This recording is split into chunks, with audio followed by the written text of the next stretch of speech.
Good morning, Digit fam, and a hearty good morning to my new friends over on the Twit Network. I feel like we're sort of like cousins this week in tech in the Digit Daily. Anyway, as I mentioned yesterday, I was on the show last night for a rousing good time, so shout out to Jason, Flo, and Ron, and I encourage all of you to check out the All About Android show and the Twit Network over at www.twit.tv. Thanks again, everybody. But for now, it is March 13th, 2019, and this is your Digit Daily.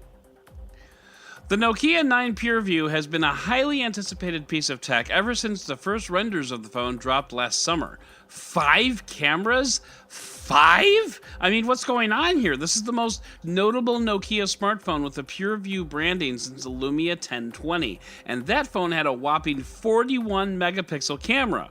Okay, so at the time it was whopping, now it's less whopping, but there is still a bit of a whop. I sat down with Eric Zeman, the reviews editor at Android Authority, to host the Android Authority podcast review of the Nokia 9 PureView. It was a surprising conversation and one that largely revolved around the camera. But before we talk about that camera, let's go over some of the rest of the phone.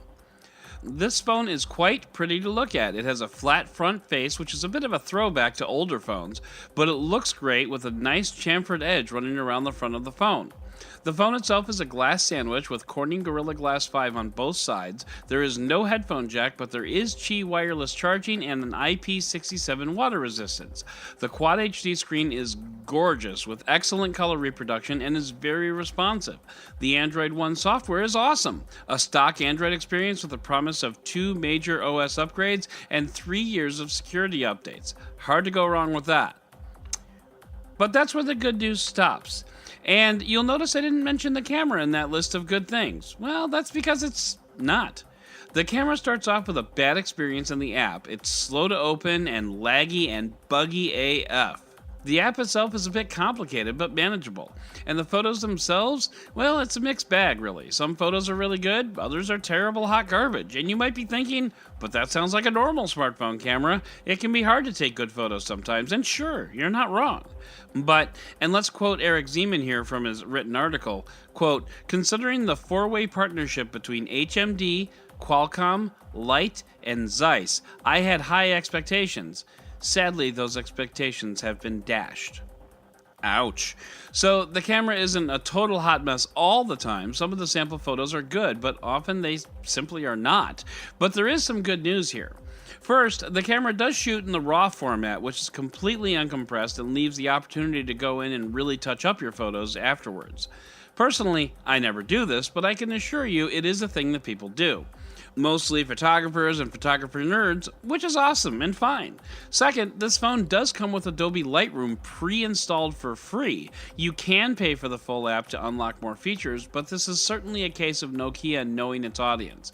And finally, most of the issues here seem to be in the software, and as I've said often, software can be fixed. If your hardware is off, you're screwed, but a software update can go a long way towards fixing these issues. Finally, I have some final thoughts from Eric from our podcast review yesterday. Here's Eric. HMD Global has proven in the Nokia 9 PureView that it can churn out top quality hardware. It is a gorgeous piece of phone. The glass is fantastic. The metal is great. The controls all work. You've got standard stuff like IP67. You've got a clean version of Android on there. And the display is great. The battery life is good. Making phone calls is pleasant. Voices come through the earpiece really well. And they've definitely done something interesting and unique in tackling this pentacamera setup with the 5 different lenses on the back. So obviously nobody else has done that on a phone before, and that's stands out in all sorts of different ways. So I applaud HMD Global for doing that. I really do. I just think the execution could have been a little bit better. So, while we wait for Nokia to issue that software update, let's head into the roundup! Holy crap, dude. Spotify is pissed off at Apple and it is not pulling any punches. Not only did Spotify launch a website, and I know what you're thinking. You're thinking, ooh, a website, big deal. Yeah, I get it. But anyway, www.timetoplayfair.com is 100% dedicated to illustrating how Apple is anti-competitive and in general a horrible place to be, while at the same time professing love for Apple. But Spotify also filed an antitrust complaint against Apple in the EU. Honestly, if this news hadn't dropped less than 1 hour before press time for our newsletter, this is our top story of the day, hands down. That being said, grab the popcorn, kids, because this is going to last a while, and it's going to be fun to watch. And speaking of Spotify, Spotify is now offering a free Hulu subscription along with Spotify Premium, and that's a pretty compelling offering. I'm a Google Play Music and YouTube Premium subscriber myself, which is a similar deal for the same price. But Hulu does have some good stuff, including the show Better Off Ted, which is one of the funniest shows I have ever seen on TV. But ads on YouTube really suck, so I'll likely stick with what I have for now. Now that folding phones are a thing, rumors of Motorola's new Razr phone are heating up. The latest round of rumors reveals specifications which aren't all that impressive. You can't really write home about a Snapdragon 710 processor, RAM starting at 4GB, or storage starting at 64GB.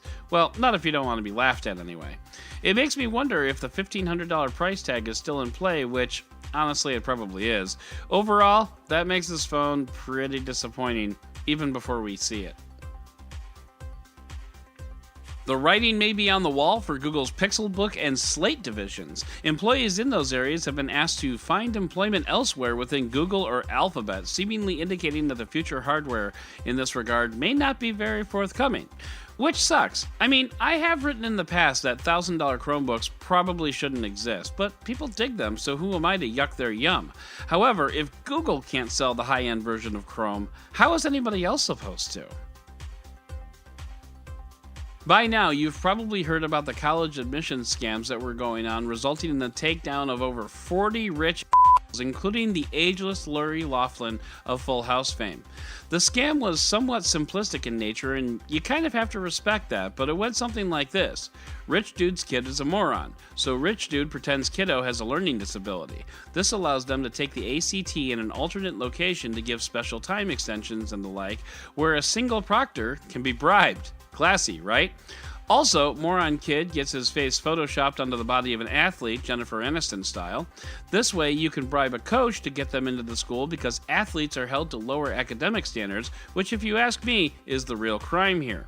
And now that I'm done reporting this, I kind of have to wonder how this is tech or geek related, but it is huge. And I mean, Aunt Becky? Not Aunt Becky! And finally, there's a new Chrome extension available called Tune, which uses AI to help filter out negative and unwanted comments on the internet.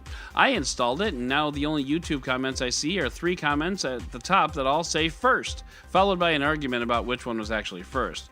I'm kidding, but if you want to try it out yourself, the link is in the show notes. And speaking of the show notes, that is going to do it for today's Digit Daily. If you'd like to learn more about any of these stories, check out the aforementioned links in the aforementioned show notes and subscribe to our daily newsletter on Digit.com. And if you like what you heard, subscribe and leave a review on your favorite podcast player. Once again, I'm Adam Dowd, Dead Technology on Twitter, and we'll talk again tomorrow.